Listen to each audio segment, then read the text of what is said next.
Good morning, good afternoon, good evening, wherever you are in the world. Thank you for joining me for this week's edition of the SMIE Consulting Midweek Roundup. I'm your host, Marty Bennett, and over the next half hour, we're going to be taking a look at 3 questions we've been hearing from international educators over the last 7 days. The 3 questions we're going to be asking today and answering are, first up, how will in-person visa interview waivers impact enrollments in the coming year? Second, how has the international student landscape changed in the past year? And third, is Justin Trudeau right about how the West should approach China? We're going to take a look at these 3 questions and more on today's SMIE Consulting Midweek Roundup for Wednesday, January 5th, 2022. So let's get right into our first question of the day. You may remember a story in the early part of the fall this past year where we had the U.S. Department of State at a time when visa interview time slots available were really minimal, and we had a real backlog of interest for students who were trying to get in for the fall and eventually realizing weren't going to get in for the fall, now deferring to the spring, and what that was meaning for U.S. colleges and universities that were attempting to enroll these students. At the time, the waiver was put in place that was going to be good through the end of 2021 that would allow prospective students who had been approved for a visa previously and those that had already had were attempting to renew their F1 student visa, that they would have the ability to waive that in-person interview, which was one of the main causes for the backlog in appointment times that was happening in many of the top destination markets for source countries, I should say, for U.S. bound students. So what we have to take a look at here is the announcement just this past week that in-person visa interview waiver is now extended through all of 2022. The reasons for that are something we want to take a look at. And that's what we'll do here today in answering this first question. When you look at, if you're not familiar with how the U.S. consulates abroad in all the visa interviews they do, not just for students, but for other significant non-immigrant and immigrant visa categories, they are, by design and by government mandate, are self-funded. So that means that their fees that they charge are on a full cost recovery basis, and that's the technical government terminology used for much of what State Department's consular officers do, what Department of Commerce operates under as well, cost recovery methods, that anything that they charge is to recover costs, like the SEVIS fee that manages the SEVIS database. That is a cost recovery program as well. So all the fees by international students paying the SEVIS fees in order to apply for their student visas, that covers supposed to cover the costs of the system and management of the system, maintenance, all of those wonderful things, employment of staff to monitor, all of these things. Similarly, in consular officers overseas, the fees that are charged, and in this case, we're talking about the DS-160 fee, which there's been recent draft rules that are looking to increase that from $160 to $245, and we'll have a story about that in our newsletter next week on January 10th. But because there are a couple of different reasons why the fees are going up, and the primary one of which is that since the pandemic, and in March 2020, we all remember, maybe have trouble remembering 2 years ago almost, when everything kind of shut down. Services were shut down at many basically all U.S. consulates and embassies overseas. That visa interview processing wasn't done. Staff was reduced dramatically as a result at overseas consulates. The visa officers, the consular officers that are the foreign service officers in their first or second, third postings were cut back, sent home. The State Department has employed them elsewhere. So since March of 2020, there was a serious loss of revenue for the State Department and we look at the knock-on effects of not having students in the United States since that time in significant numbers, we look at that as a way of checking the various elements that we're talking about here related to the international students that were not able to enroll physically in March of in 2020 because of the pandemic, because they couldn't get visa appointments, because the borders were closed. We also have 2021 impacted that way. We saw that we did see that a lot of students that had maybe gone home early in the pandemic decided not to, that were trying to return for 2020 or 2021, weren't able to get visa appointments. And as a result of that, there was a lot of frankly, damage done that in terms of obviously two institutions that were trying to re-enroll them physically in the United States. There was also challenges with overseas at consular posts that these students were not able to, that were looking to come back finally, were not able to get the visa interviews that they needed. And we want to talk about what that visa interview waiver actually, who was covered under that. There are, again, a lot of non-immigrant visa categories included in this, but there are basically 4 criteria that individual students, visiting professors, researchers needed to meet. And Karen Fisher summarized this recently in her weekly newsletter. I'm just repeating what she's categorized here as well. First, the students would have to have been previously issued any type of U.S. visa. So it's not just for visa renewals for students that were looking to come back in. It could be used by new students if they had, on the off chance they'd maybe visited the United States before on a visitor visa.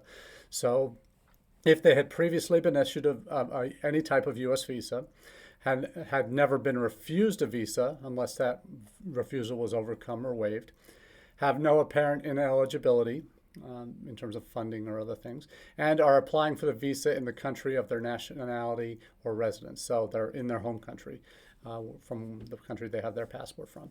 So that is at the discretion of local consular officers. So it's not a guarantee, but the likelihood is it would happen. So it extends the waiving the interviews for those that are renewing visas that are in the same class within 48 months of the prior visa's expiration date. So that would be, they'd allow them to have that visa renewal without the in-person interview. So this is the good news, that both new and returning students, if they meet these 4 criteria, again, for new students, it's a lot harder to meet that first criteria. We're previously issued any type of U.S. visa, because if this is their first experience with the United States, they're not going to be eligible for this in-person visa waiver because they've never gone through the security clearances and all the other processes that the consulates and embassies do. So one of the reasons this has been reintroduced is because there's these significant backlogs. The significant backlogs in visa appointment times, wait times not being available is because the embassies and consulates aren't back up to full staffing yet. And they're not back up to full staffing because they haven't had the funding for the last 2 years that has been generated from these visa fees. These DS 160 fees that haven't been paid because students haven't been able to get these interviews because embassies were closed for a larger part of a year before many of them reopened to any extent. So they were on emergency use only, or emergency availability only.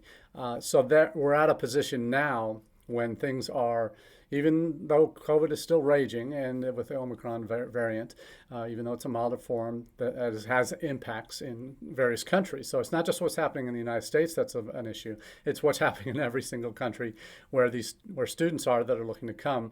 There are local circumstances that may be beyond the control of the State Department and the local embassy or consulate. So in terms of their ability to open, ability to have fully functional staff, modifications that need to be done to consulates and embassies to facilitate in-person visas. There may be reduced ability to have, because of traffic, social distancing concerns, local health regulations, may not be able to have 6 feet. And those, if you've ever seen these waiting rooms where students would go for their interviews, they're often heavily overcrowded, and security issues and health and safety issues obviously have to take precedent now.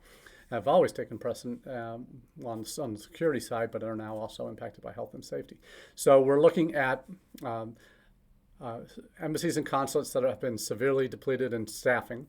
We've had a lack of revenue for the last 2 years to help fund these from DS-160 fees that help fund these positions to do the interviews in person. So basically they're operating on some deficit spending within the State Department, special funding they're getting in order to do what they are doing in terms of processing the visas. So they're not focusing for the renewal piece, and for those that have previously issued visas, U.S. visas that aren't ineligible, they can they're considered a lower risk, and so that they can waive the in-person piece.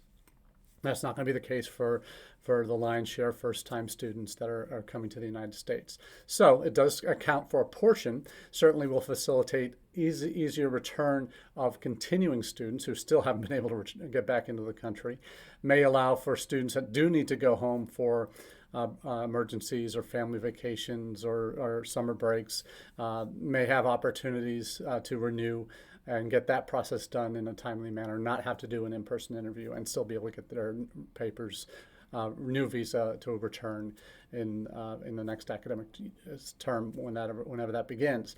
So the impact will be significant on the returning student side for those that need to renew, that have been holding off on going home for a while because they're worried about this whole visa renewal process and their ability to be able to get back in to the United States. So that will have a significant impact on that category. And that's a large portion of the international students currently in the United States, and allowing them to freely go home and then return to their home country, get their visa renewal without an in-person interview, and be able to return to the United States. So that's the good news. So for a lion's share of students that are already in the United States or that might need to go home and renew, that's a positive, or are looking to come back after the pandemic, that's a real positive.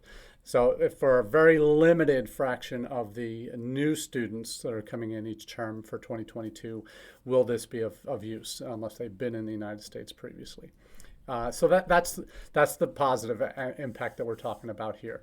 So the articles that I'm sharing, as I do every week with the Roundup, I drop the links to these articles in the comments section on our Facebook page for this live event on Wednesday, January 5th. If you would like to get the links to all of them, if you're not watching live, you can go to the Facebook page, find the event, and find the links. But you can also get the latest edition of our newsletter at smieconsulting.org/subscribe. I'll have the list of all the current recent editions of the newsletter. And if you'd like to subscribe to the newsletter free of charge, click the link for subscribe on that link on that site I just gave you, and you'll get that newsletter Monday mornings, 9 a.m. Eastern, in your inbox. And then we'll cover the stories that we do here on Wednesdays. Those links you'll already have those in your newsletter on Monday. So that's our first story for the week. And we want to move into our second story, where we talk about something that is just a monster of a story, really, in terms of student recruitment's evolution internationally in the last year and a half, almost 2 years with the pandemic. So we had seen prior to the pandemic, there was a lot of movement on the service provider side toward providing better analytics, towards providing more technology-based services that allowed institutions to extend their reach as they recruited abroad, instead of having to rely on boots on the ground, either through massive agent networks to physical travel overseas to recruit students. Institutions were beginning to have a wider assortment of options available in the ed tech space for international recruitment to help enhance what they were already doing on in-person or boots on the ground spaces. So what we've seen really in 2021, and the pandemic certainly drove a real hyper expansion phase of the ed tech space internationally, we saw the moves even by a major either agents or fare providers to go fully online, moving tech first, in fact. This would be examples of FPP EduMedia, one of the major in-person fare providers before the pandemic, making the commitment last year to go fully online with everything that they do. They were abandoning in-person events, and that was they were relying on a platform that they've been using and developing, fine-tuning, and really pushing the boat out on how that was going to be the way that they really focused their business model moving forward. You saw folks like TC Global, this is from a Pi News article, that they would be moving tech first as well. QS acquired Student Apply in November, saw that as a move into the end-to-end enrollment space. You see a lot of these kind of things happening. You've seen the rise of the agent aggregators that are exclusively online based, with ApplyBoard, with Eventus.io, with Educo, and a few others. You've seen a lot of mergers and acquisitions that have happened in the past year. UniQuest was acquired by Keystone Academic Solutions, that also acquired Find a University. Merged with EMG as well. So Keystone Academic Solutions is quietly becoming a much more significant player in kind of trying to be that end-to-end space again. There's a wide range of these kind of mergers in the works with acquisitions happening. You saw these tech platforms like Cialfo really going gangbusters with their venture capital investments, 15 million in February. Leverage EDU raising 6.5 million. Adventus raised 8.5 million. So Educately, a new player on the student ambassadors kind of scheme, announced $1 million in investment this past year. And government partnerships in Ireland and Egypt. So there's a lot of this huge growth in this space, and it's hard to keep it straight in terms of which player does what. And there's this Pi article certainly goes very much in depth. It's one of these year in review kind of articles. Talks about some of the newer platforms as well that are popping on the scene. So we're really seeing many and some very niche platforms that are popping up for maybe the student athlete sites, student athlete programs. There's a lot to digest in this article in terms of understanding what's some of the new phenomenon we're seeing on the horizon that may impact you and what you do in your work and what you're able to do. We also see big powerhouses, traditional powerhouses like IDP. They launched IDP Live to offer students what they call a fast track service through the application process. We've seen a lot of these agents, networks, these aggregators start looking at fares for the students that are on their platforms, virtual fares.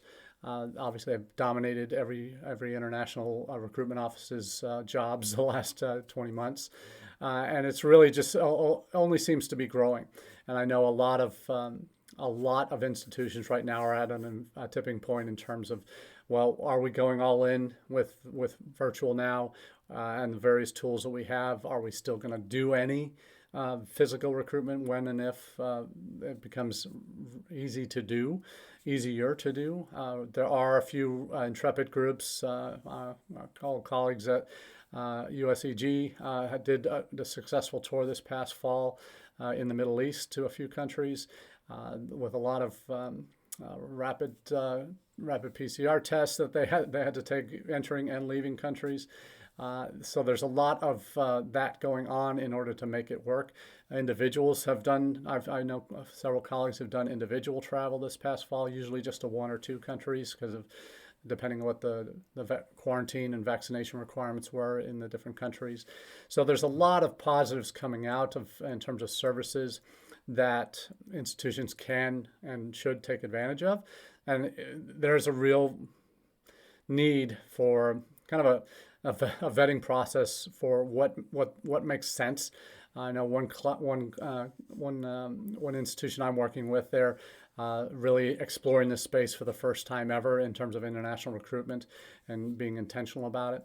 And over the past 8-9 months, they've gone through. Basically, everybody under the sun has contacted them because they're a big name, potentially a bigger name internationally than they are currently, and they really see are being getting everybody who's on almost everybody that's on this list has contacted them at one point or another, trying to find out if they'd be interested in their services. And it's interesting for me as a consultant working with them, kind of reviewing some of these, getting a sense for what works, what isn't, and what's everybody obviously is putting their best foot forward, but nobody really has. Very few have a proven track record yet in terms of results for clients. So there's a real risk involved in taking that next step.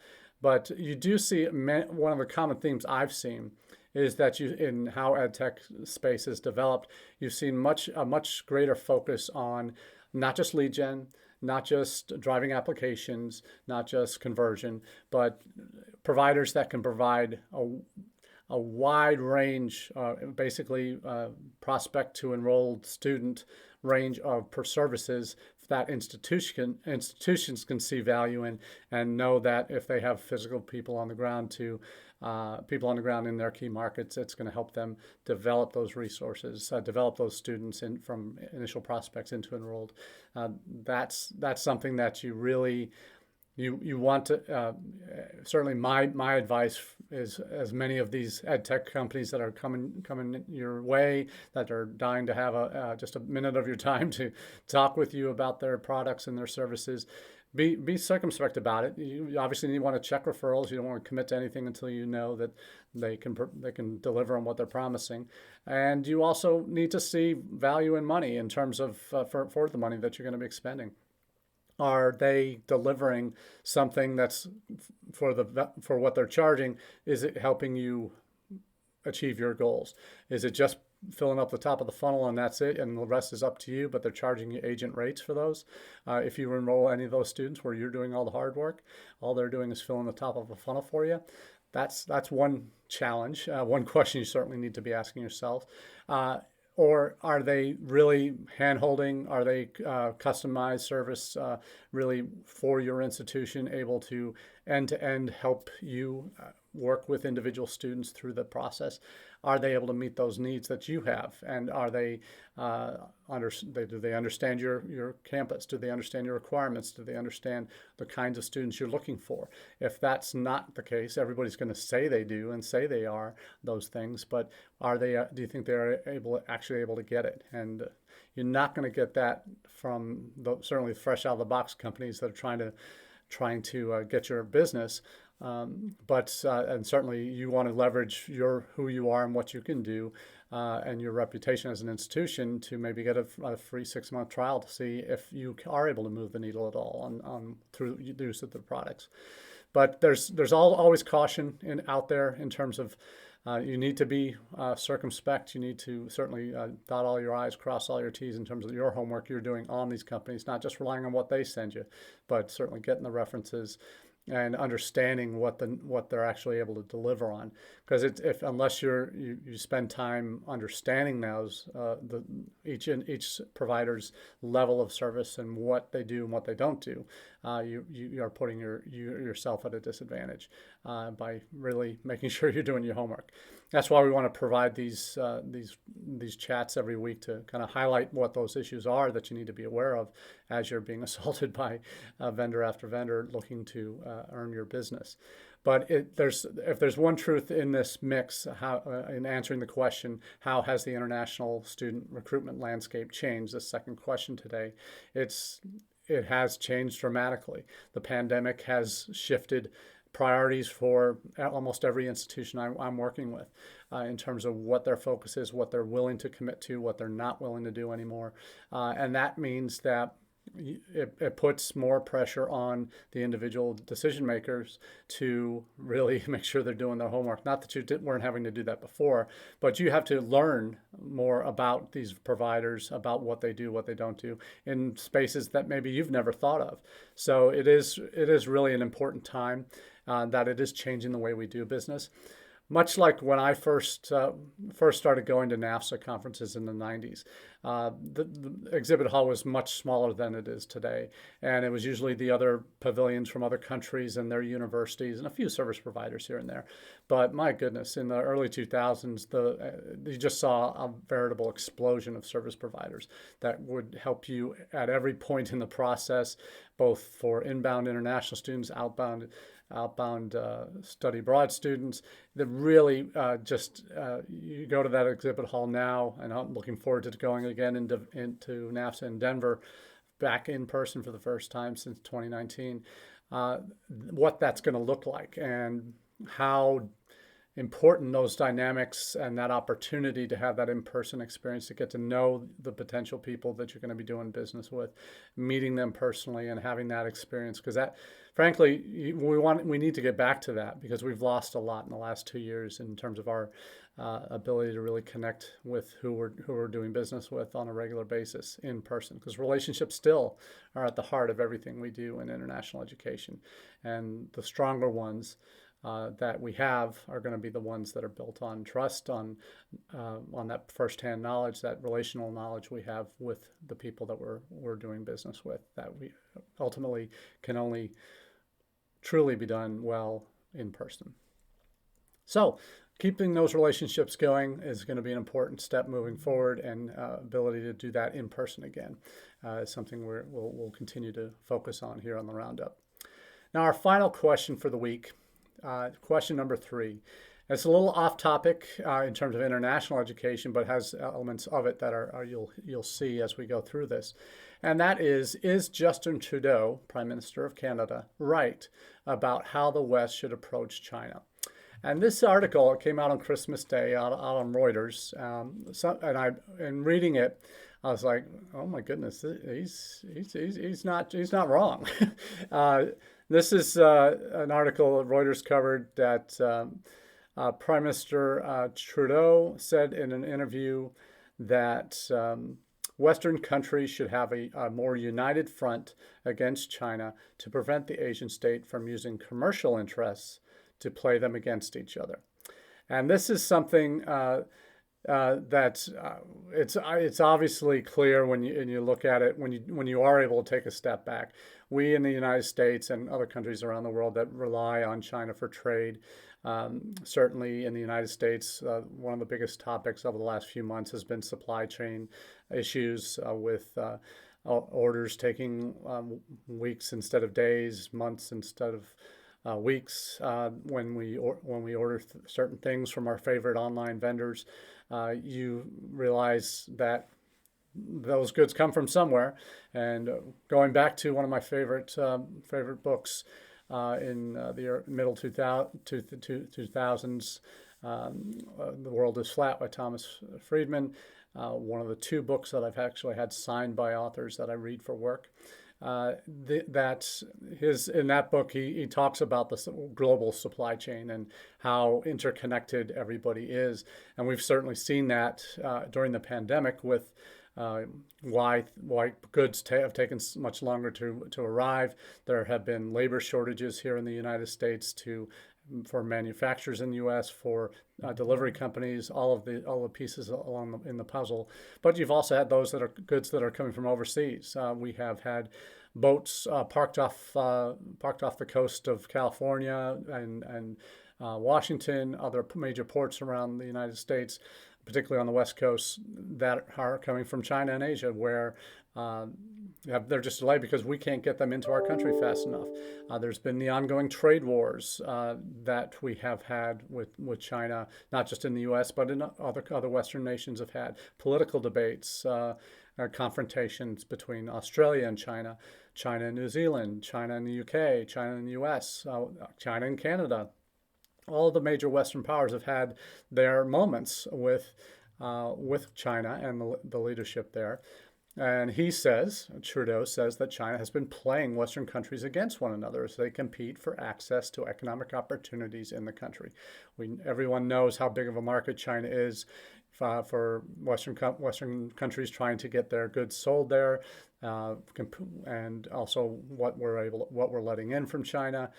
So it's an open market. Playing us off each other. China's seen as playing us off each other, the Western powers, in an open market competitive way, which is interesting considering their model in country. He talks through in the article about the relationships between Canada and China have been chilly since the 2018 detention of Huawei Chief Financial Officer Meng Wanzhou on a U.S. extradition warrant, and China, in a tit-for-tat, detained 2 Canadians shortly afterward. Both of those people have been released, as has the CFO from Huawei. So there are human rights issues that are in play here. There are boycotts, U.S. Not sending. Canada is also joining the U.S. diplomatic boycott of the Winter Olympics in Beijing to send China a message over its human rights records. You've seen the interplay over student visas, particularly Chinese students in STEM fields that have been an issue. Chinese students coming from the military-civil fusion strategy that China has from certain institutions that are kind of the breeding grounds, for lack of a better terms, of those future spies or intellectual property thieves coming over to the United States. All of these are legitimate concerns that we've had in the U.S., that Canada's had on other issues as well. So it's interesting to see how whether Justin Trudeau point can be taken and implemented, and there can be some cooperation among Western powers. But I think the challenges that we all face, I know I've been talking about China quite a bit in recent editions of the Roundup, but it's not just for the United States here that this is an issue. Canada is dealing with this as well. We look at some of the global geopolitics that's involved here between China and other countries. We've talked about the Belt and Road Initiative and what China's intentions have been with Africa, Southeast Asia, other countries where they've been investing for attempts to gain favor, for natural resources contracts for their country, for infrastructure, all these other things, educational development. There's been so much that goes on that most folks who are doing their jobs in international education don't always see. And that's one of the things we try and bring up here on the Roundup. Understanding who we're dealing with is whether it's service providers, whether it's other countries, whether it's geopolitics. This is something we need to have in our toolkit. Is that knowledge, that awareness of what's happening in the wider world, and how relationships that we're trying to establish in certain countries with certain vendors, with certain providers, with certain agents matter in terms of what our context of that relationship is and will be moving forward. So is he right about working together as Western countries so that China isn't seen to be taking advantage of us and kind of toying with us, so to speak? And one thing that they do have a much better track record of in China than we do here in the United States is long-term planning.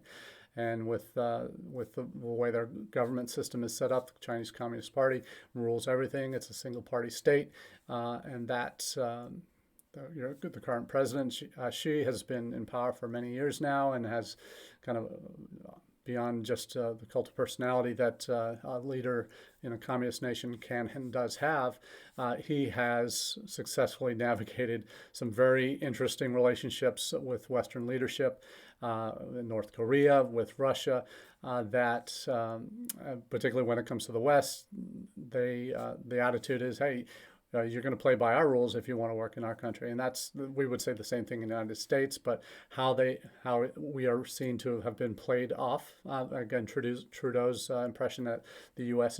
and others are being played against each other when competing for Chinese attention in economic investment in their country. So we'll see where that goes, and we certainly see the international education benefits of and challenges we have in recruiting international students from our Chinese students to our campuses. But we'll certainly keep our keep a focus on China as we move forward, because it's going to be the dominant player for the foreseeable future, and it's how well we're informed about relationships that we can and should have there, and what some of the dangers and pitfalls we need to be aware of moving forward in those relationships. So that's all we have for you this week on the Roundup. We thank you again for making us a part of your weekly international edification, and we'll look forward to chatting with you in the weeks and months to come. Cheers.